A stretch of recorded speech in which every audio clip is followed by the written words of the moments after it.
मनोज जैन साहब,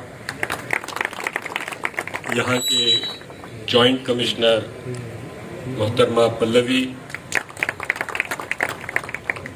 साबिक कारपोरेटर शकील अहमद साहब, जमाल पाशा साहब,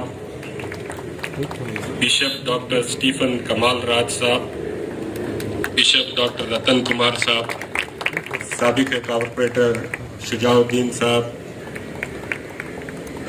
ज़मीर शाह साहब, मुजीब भाई और कुरैश जमात कुरैश के सदर एजाज भाई साहब, राजेंद्र और हमारे दोनों यहाँ के जो टेम्पल्स हैं, यहाँ के जो मंदिर हैं, उसके दोनों स्वामी आए हैं।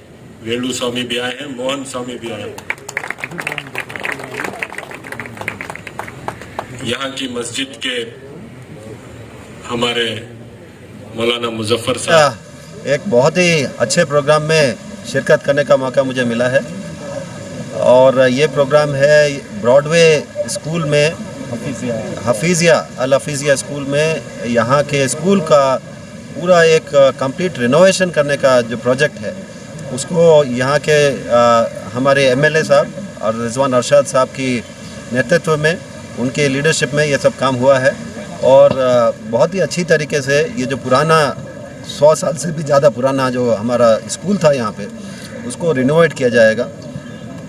और उसके लिए जो डिज़ाइन है वो यहाँ के लोकल आर्किटेक्ट ही नहीं, इंटरनेशनल आर्किटेक्ट्स को बुलाया गया है। उसमें भी फैसल और शबाना फाउंडेशन की तरफ से उन्होंने आइडेंटिफाई किया है। वो इंटरनेशनल स्कूल के पैटर्न पे उसको यहाँ बनाएंगे और उसके वजह से यहाँ जो ये पुराना स्कूल है उसको एक नई लाइफ मिलेगी। और उसके साथ साथ जो है ये पूरा एरिया जो है, इसको रोड डेवलपमेंट, मेट्रो अभी आ रही है और उसके साथ रसल मार्केट डेवलपमेंट है, साथ में हॉस्पिटल डेवलपमेंट के नाम पे चरका हॉस्पिटल के नाम से भी शुरू होने वाला है। तो ये सारा एरिया का जो है ये कंप्लीट फुल डेवलपमेंट होने का, इंटीग्रेटेड डेवलपमेंट होने के लिए ये सब बहुत ही इम्पोर्टेंट बुनियाद है। और इसके लिए जो है सारे लोगों का मैं शुक्रगुजार हूँ, उनकी इनिशिएटिव के वजह से ये हुआ है। इसमें एमएलए साहब हैं, उनके साथ साथ यहाँ के काफ़ी लीडरान हैं, सबके सब बहुत अच्छा काम कर रहे हैं। और उसके साथ जो है हमारे यहाँ से भी महानगर पालिका से हमने इसके लिए 10 करोड़ रुपए सैंक्शन किया है और उसके थ्रू ये काम होगा।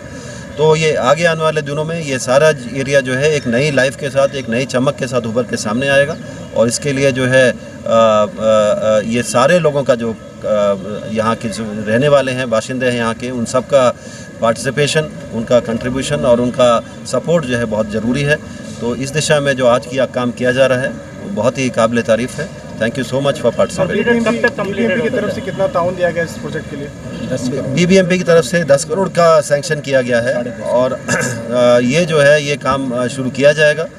और मुझको लगता है कि अगले आने वाले 1-2 साल के अंदर ये ख़त्म हो जाना चाहिए, शायद उससे पहले ही हो जाए, क्योंकि इसका डिटेल डिज़ाइनिंग वगैरह हो चुका है।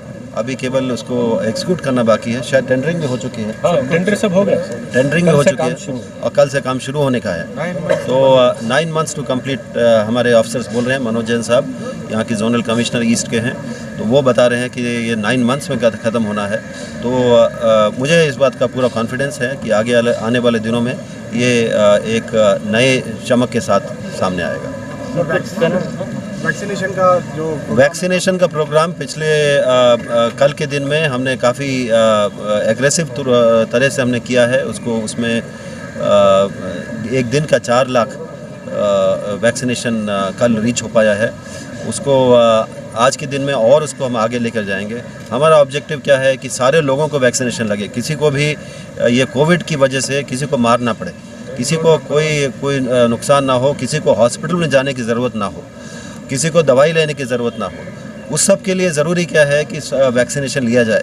पूरे दुनिया में लिया जा रहा है, यहाँ भी लिया जाना चाहिए।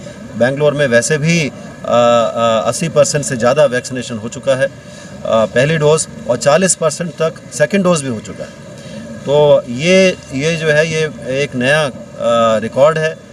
किसी भी मेट्रो सिटी में इतना ज़्यादा कवरेज किसी और शहर में नहीं है। 80% पहला डोज कवरेज और 40% सेकेंड डोज कवरेज, और इसको हम और अब भी आगे लेके जाएंगे। सर बहुत सारे लोग अब भी भरोसा नहीं कर रहे हैं, बहुत सारे ऐसे लोग हैं जो वैक्सीन पे नहीं, मैं ये मानता हूँ कि इसके बारे में अगर किसी को कुछ गिला शिकवा है, किसी के बारे में कोई डाउट है, तो उसको जो है वो अपने लीडर लोगों के साथ मिल के उसको सॉर्ट आउट करना चाहिए। इसका ऑब्जेक्टिव यही है कि हम सब लोग आराम से जी सकें, किसी भी तरह का किसी को प्रॉब्लम ना हो। और पहले कोई भी नई चीज़ आती है तो लोगों को थोड़ा डर लगता है कि ये क्या है, लेकिन अभी जो है आपको मालूम है पूरे कंट्री में 80 करोड़ से ज़्यादा लोग जो है वैक्सीनेशन ले चुके हैं। इसके बारे में कोई एडवर्स रिपोर्ट्स नहीं हैं, और यहाँ ही नहीं, हमारे यहाँ ही नहीं, केवल पूरे दुनिया में लिए जा चुके हैं। लोग अब थर्ड डोज़ की बात कर रहे हैं, बूस्टर डोज़ की बात कर रहे हैं। ऐसे मौके पे इसके बारे में किसी को डाउट नहीं होना चाहिए, सब लोग जो हैं आके कर सकते हैं। और अभी हमने अपने लेवल पे एक 24/7 सेंटर, ड्राइव इन सेंटर शुरू किया है, और उसमें वो यलंका में, अभी कल के दिन मलेश्वरम में, और भी जगह हम शुरू कर रहे हैं। सारे हमारे वैक्सीनेशन सेंटर्स का समय जो है अब बढ़ाया है हमने, सुबह 8 बजे से लेकर शाम को 5 बजे तक किया जाएगा। कुछ जगह जो है वो 9 बजे तक भी रात को किया जाएगा। तो और लोगों के पास जाके, उनके लोकेलिटी में जाके वहाँ पर आउटरीच सेंटर शुरू किए गए हैं।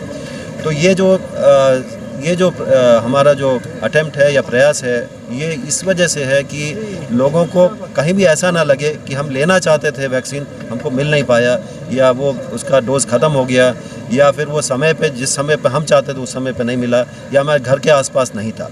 तो ऐसे सारे जो प्रॉब्लम्स हैं उसको सॉर्ट आउट करने के लिए एक ही जगह पर आपको सारा सॉल्यूशन लेने के लिए ये किया जा रहा है। कल के दिन हमने एक कंस्टिट्यूएंसी में करीब 60 या 80 सेंटर्स हमने शुरू किए थे। एक वार्ड में 10 या 11 सेंटर्स तक हमने लगाए थे। तो ये जो है, ये कार्यक्रम आज भी चल रहा है, ये प्रोग्राम आज भी है, और मेरे गुजारिश है सबसे कि उसको अवेल करिए, उसको आप बताइए आपकी कंपनी का नाम, आपका नाम। I am Sampada Paithankar. I am from EDI, Education Design International Office. So we have designed this unique school because we are the experts in the educational design, educational buildings. So we have a lot of expertise in buildings, school buildings in India and abroad. So what we have proposed here is a very different and non-traditional way of the school design. और देंगे क्या? एक minute और देंगे, नहीं इनको बोल 2 second. Hello Naveed, Harish भाई, हिंदी में देखो। ओके बताइए। ओके, अगेन स्टार्ट करना है क्या? बताइए अच्छा, स्टार्टिंग से। प्रोजेक्ट की क्या खुसूसियत है?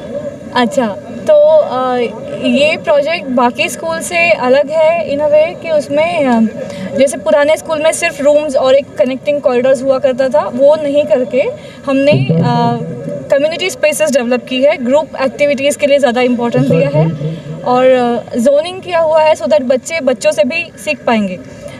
एजुकेशन सिर्फ क्लासरूम में नहीं होता है, बहुत सारे इंटरेक्शंस थ्रू भी हो सकता है।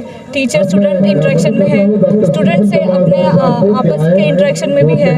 तो उन सब चीज़ों को हमने कंसिडर